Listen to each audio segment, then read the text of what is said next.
Bismillahirrahmanirrahim. Assalamualaikum warahmatullahi wabarakatuh. Baik, kali ini kita akan mempelajari tentang perkembangan teori manajemen. Kita akan mempelajari tentang perkembangan teori manajemen. Di sini dapat kita lihat perkembangan teori manajemen. Ada teori manajemen klasik. Teori manajemen klasik ini terdiri dari manajemen ilmiah, teori organisasi klasik. Terus berkembang lagi ada namanya aliran hubungan manusiawi atau perilaku. Terus berkembang lagi ada aliran manajemen modern. Terbagi dari perilaku organisasi, aliran kuantitatif, pendekatan sistem. Di aliran kuantitatif ini ada pendekatan sistem, ada pendekatan kontingensi. Terus ada lagi perkembangan tentang teori manajemen ini, yaitu perkembangan teori manajemen di masa yang akan datang. Baiklah, kita akan memasuki tentang bagaimana teori manajemen klasik ini Teori manajemen klasik yang diartikan secara umum, teori manajemen klasik adalah suatu pendekatan dengan menekankan pentingnya unsur manusia dalam kurung tenaga kerja dalam produksi melalui perbaikan kondisi tenaga kerja dan meningkatkan efisiensi akan menaikkan produktivitas dan keuntungan. Jadi di teori manajemen klasik ini dia menekankan pada manusianya, human-nya. Jadi bagaimana supaya manusia tadi ini bekerja dengan baik dalam memproduksi sesuatu tadi. Ini di teori manajemen klasik. Di sini Robert Owen 1771 sampai 1858 mengatakan perlunya SDM dan kesejahteraan pekerja dalam sebuah organisasi. Terus ada Charles Babbage 1792 sampai 1871 mengatakan pentingnya efisiensi dalam kegiatan produksi, khususnya dalam penggunaan fasilitas dan material produksi. Ini dapat kita bagi dua manajemen klasik tadi Di sini dapat kita lihat ada manajemen ilmiah, ada teori organisasi klasik. Di sini kalau di manajemen ilmiah ada F.W. Taylor, Frank and Lillian Gilbert, Henry Gann, Harrington Emerson. Sedangkan di teori organisasi klasik, di sini ada Henry Fayol, James D.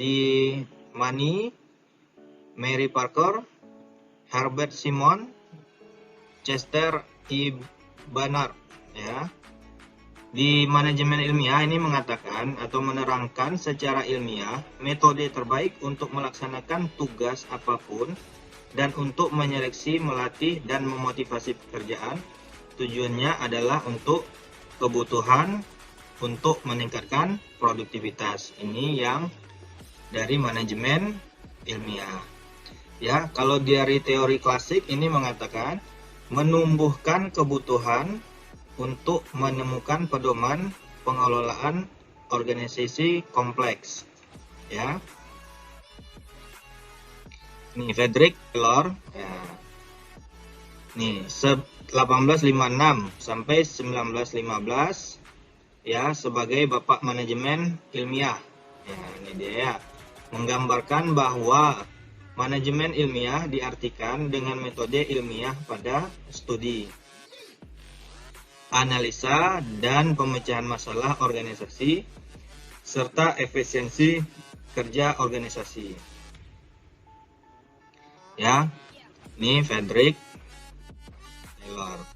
Ini Frank and Lillian Gilbert 1868 sampai 1924 dengan pendekatan kepada efisiensi. serta aspek manusia dalam kerja seperti seleksi, ya, penempatan dan pelatihan tenaga kerja dengan tujuan akhir membantu para tenaga kerja mencapai seluruh potensinya sebagai makhluk hidup. Ya, ini pendekatannya kepada efisiensi ya. Jadi bagaimana pekerjaan tadi itu bisa lebih efisien ya. Selanjutnya 4 gagasan gen dalam manajemen. Sini yang pertama kerjasama ya, yang saling menguntungkan antara tenaga kerja dan pimpinan. Ini perlu adanya kerjasama ya, yang saling menguntungkan antara tenaga kerja dan pimpinan. Jadi apa yang ingin dicapai oleh perusahaan tadi dapat terwujud ya. Yang kedua, seleksi ilmiah tenaga kerja atau karyawan. Ya, yang ketiga, sistem insentif untuk merangsang produktivitas karyawan dan organisasi. Terus yang keempat, penggunaan instruksi kerja yang terperinci.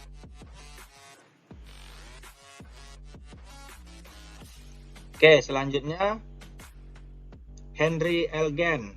Nah, di sini 1861 sampai 1919.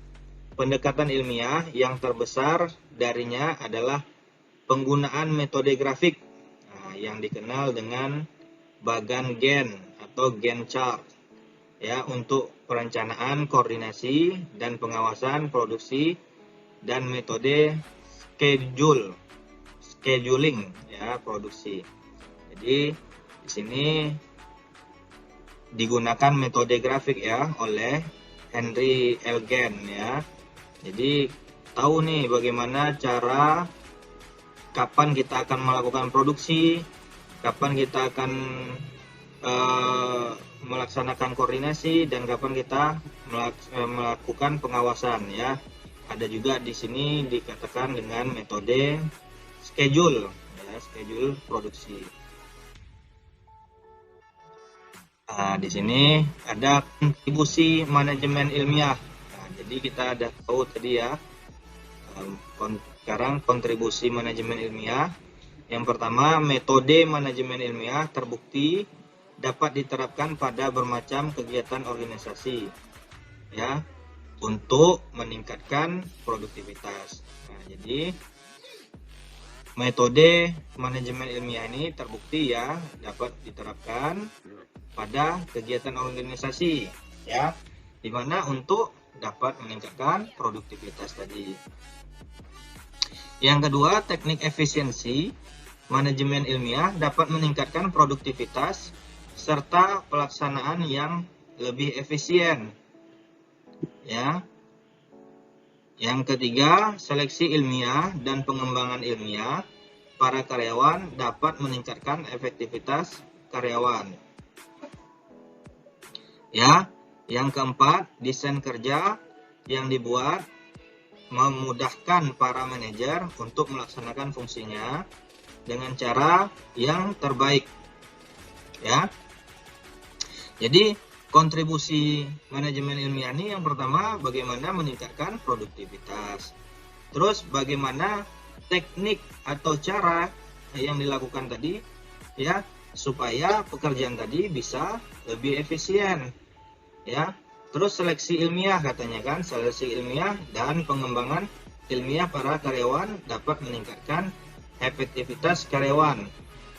Jadi ini bagaimana kita bisa menyeleksi secara ilmiah apa-apa yang kita lakukan untuk proses produksi tadi. Ya, terus kita bikin desain kerjanya.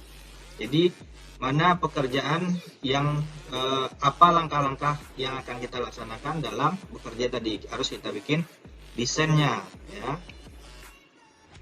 Terus ada juga manajemen ilmiah dan pendekatan rasional dalam memecahkan masalah-masalah organisasi, menciptakan iklim profesional. Oke ya, itu ada kontribusinya tadi ya. Terus keterbatasan manajemen ilmiah. Nah, ini. Kenaikan produktivitas tidak selalu diiringi dengan kenaikan pendapatan. Nah, nih ya, kerja bertambah tapi belum tentu kemampuan perusahaan itu dalam memberi pendapatan karyawan atau tenaga kerja ya bisa meningkatkan pendapatan mereka ya. Belum tentu perusahaan bisa meningkatkan ya. Jadi kalau istilah orang-orang tua dulu ya, kalau kita ingin memberikan orang itu pekerjaan lebih ya, kita harus membayar dia dengan lebih ya, tambah air tambah gula kata orang tua dulu ya. Jadi pekerjaan yang kita tambah, kita harus menambah juga pemasukan untuk mereka atau gaji mereka atau upah mereka ya, harus ditambah juga. Terus ada perilaku manusia yang bermacam ragam menjadi faktor penghambat ya. Ini juga sebagai keterbatasan dari manajemen ilmiah ya, sikap perilaku manusia ya, berbagai macam nih yang ada di organisasi tadi ya. Jadi ada yang malas, ada yang rajin. Nah, inilah sebagai keterbatasan dari manajemen ilmiah tadi ya, perilaku manusia tadi yang beragam. Ya, ini sebagai manajer mereka harus bisa menyikapi ini ya, supaya pekerjaan tadi tetap dapat terwujud. Nah, maka dibuatlah aturan-aturan, rambu-rambu supaya mereka mengikuti arahan dari para manajernya atau para pimpinannya ya. Oke, selanjutnya pendekatan rasional ya, hanya memuaskan kebutuhan ekonomis dan fisik, tidak memuaskan kebutuhan sosial karyawan. Nah, ini juga menjadi hambatan ya, keterbatasan dari manajemen ilmiah tadi ya. Ya biasanya ini yang puas ini ya deretan pimpinan ke atas ya. Nah, ini yang tidak boleh. Jadi kita harus sama semuanya. Kalau perusahaan itu pendapatannya meningkat, semuanya harus dibagi rata ya, atau disesuaikan dengan porsinya masing-masing untuk menerima bagiannya. Oke, selanjutnya manajemen ilmiah cenderung mengabaikan keinginan manusia untuk kepuasan kerja. Oke, itu dia ya. Nah, ini ada yang namanya teori organisasi klasik. Nah, tadi kita sudah tahu manajemen klasik tadi ya. Nah, sekarang teori organisasi klasik. Ini Henry Fayol 1841 sampai 1925. Teori ini muncul dari adanya kebutuhan pengelolaan organisasi yang kompleks, seperti misalnya pengelolaan sebuah pabrik ya. Dalam prakteknya, pengelolaan suatu organisasi harus mempunyai pola yang dapat dikendalikan, dipelajari dan dianalisis dalam bukunya yang terkenal dengan Administrasi Industrial et General ya, atau General and Industrial Management.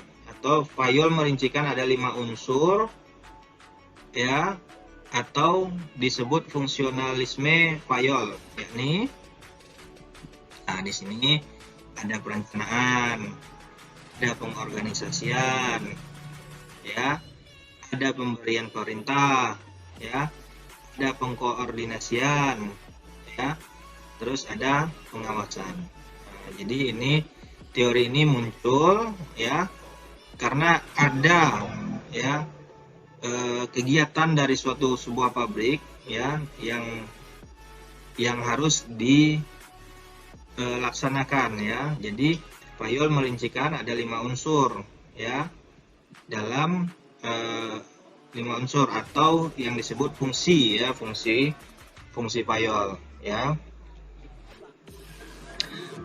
Oke, dalam ini nih dalam teori ini akan terus berkembang ya. Oke, selanjutnya Oke, kita masuk kepada aliran hubungan manusiawi dan perilaku atau perilaku.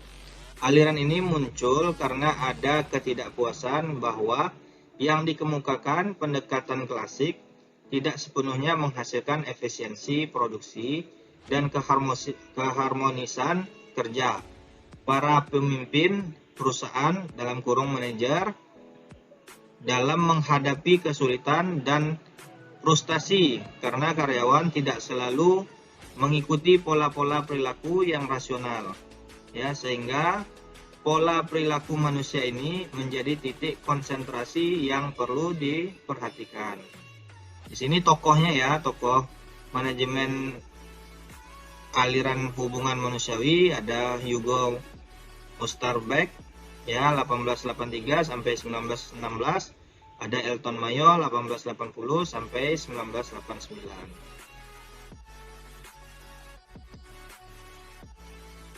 Oke, ini kesimpulan mengenai perspektif manajemen klasik. Ya, kontribusi manajemen klasik. Nah, ini kontribusinya ya. Spesialisasi pekerjaan. Nah, jadi pekerjaan tadi dispesialiskan sesuai bidang masing-masing ya. Terus ada studi mengenai masa dan beban kerja. Terus ada metode dalam manajemen. Ya, ada metode ilmiah dalam manajemen. Terus dikenalnya fungsi-fungsi manajemen. Ya, terus ada prosedur dan birokrasi. Ya, fungsi-fungsi manajemen ini terkenal dengan yang biasa orang bilang POAK ya, planning, organizing, actuating, controlling.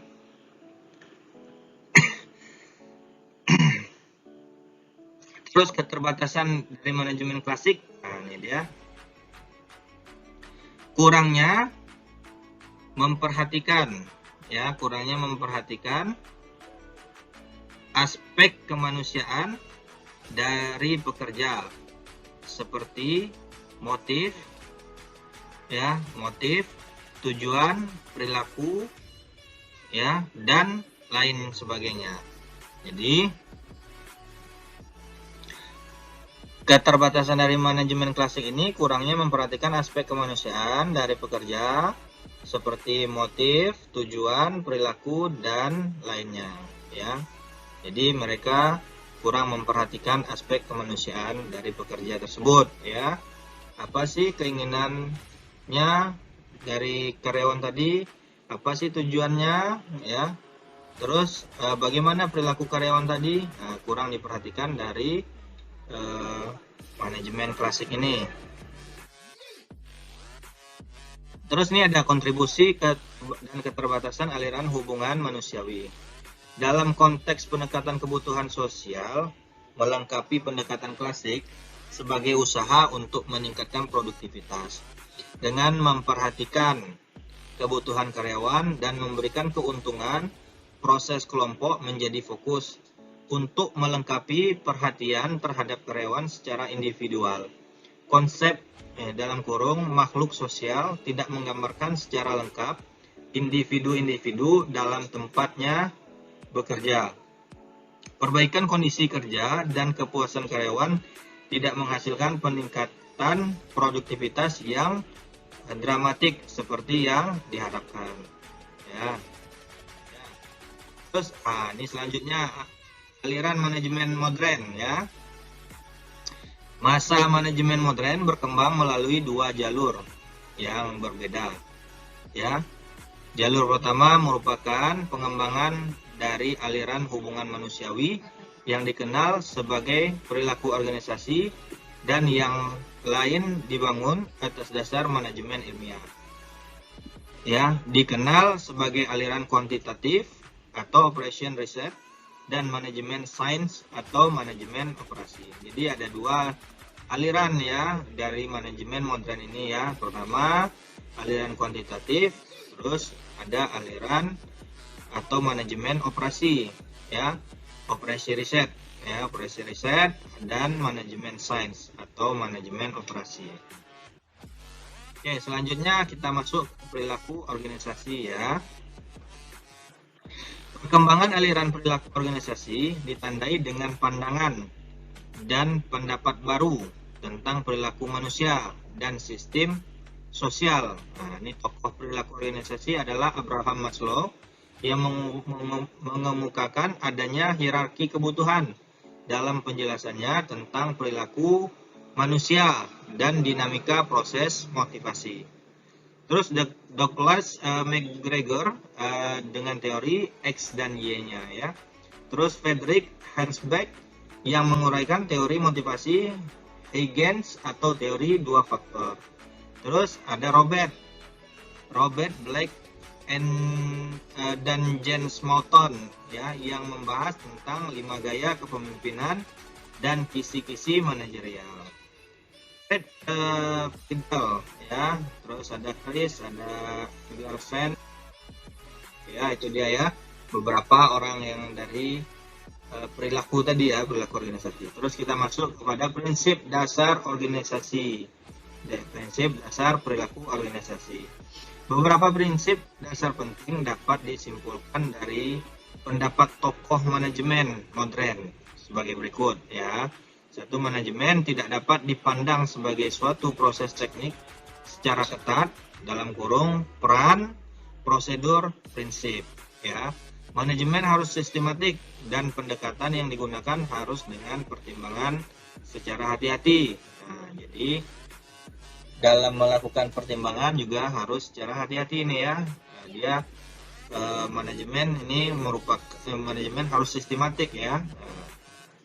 Dan pendekatan yang digunakannya harus dengan pertimbangan secara hati-hati. Oke.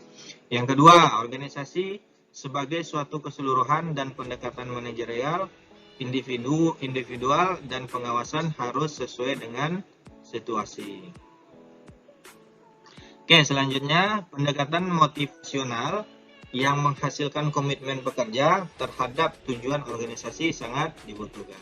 Jadi perlu juga nih agar karyawan ini bisa kita pegang ya, agar bisa karyawan ini bisa meningkat pekerjaannya tadi, bisa semangat dalam bekerja ya. Kita harus memberi komitmen ya, dengan cara bagaimana orang tuh supaya ya kita beri orang tuh supaya diberi motivasi ya, supaya mereka bekerja dengan lebih baik lagi, dengan semangat ya. Jadi dapat menghasilkan komitmen dari pekerjaan tadi untuk apa? Untuk mencapai tujuan organisasi yang sangat dibutuhkan tadi ya. Oke, selanjutnya aliran kuantitatif. Aliran ini ditandai dengan perkembangan tim-tim riset operasi dalam pemecahan masalah-masalah industri ya, yang didasarkan atas sukses tim-tim riset operasi Inggris pada Perang Dunia Kedua. Sejalan dengan semakin kompleksnya komputer elektronik. Nah, ini dia transportasi dan komunikasi. Teknik riset operasi menjadi semakin penting sebagai dasar rasional untuk pembuatan keputusan ya. Prosedur riset operasi tersebut ya kemudian diformalisasikan dan disebut sebagai aliran kuantitatif ya. Dengan adanya masalah-masalah industri ini ya, jadi dengan adanya aliran kuantitatif ini yang masalah yang banyak dari itu bisa diselesaikan secara baik ya. Nah, ini terjadi pada Perang Dunia Kedua ya, tentang terciptanya lah sebuah komputer elektronik tadi ya. Jadi macam sekarang sudah bisa kita melakukan pekerjaan tadi yang pekerjaannya yang hanya pada satu waktu, sekarang kita bisa bekerja pekerjaan tadi itu bisa kita selesaikan 2-3 pada satu waktu ya. Nah, inilah keuntungan dari penggunaan komputer tadi. Terus ini selanjutnya ada pendekatan sistem Ya, pendekatan sistem pada manajemen bermaksud untuk memandang organisasi sebagai suatu kesatuan yang terdiri dari bagian-bagian yang saling berhubungan. Pendekatan sistem memberi manajer cara memandang organisasi sebagai suatu keseluruhan dan sebagai aliran dari lingkungan eksternal yang lebih luas. Suatu pendekatan manajemen sistem mencakup baik sistem umum maupun khusus dan analisis tertutup maupun terbuka. Pendekatan sistem umum pada manajemen dapat dikaitkan dengan konsep organisasi formal dan teknis, filosofis dan sosiologis. Yaitu ya pendekatan sistem.